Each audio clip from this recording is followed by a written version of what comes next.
Hey everyone, today I wanted to show you how to take the infant seat out of your Ergo Evolve Bouncer. I'll have a link in the description below for this bouncer. But the first thing we want to do is unbuckle these straps here, 1 and 2. So once those are unbuckled, you'll take one side, doesn't matter which side, but fold it down, and there's this loop right here. So if you fold it down and under, you should be able to pull it through, and then slowly feed the rest of the buckle through. So once that is off, then you can remove the infant seat. And here's just a little hack for you.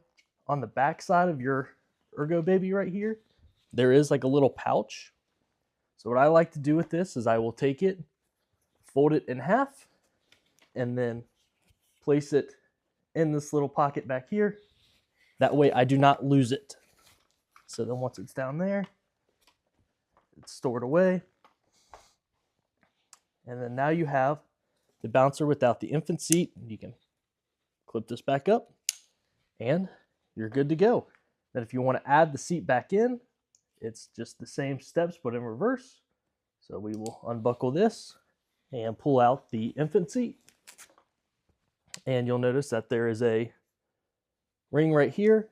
The best way to do it is just feed one side through and then pull. And then if you pull at the top here, it should feed the rest of the way through. You might have to give a little bit of force, but once it's in, you can pull the ring down to the bottom and it should seat in perfectly and clip it in. You're good to go. Thought this video is useful?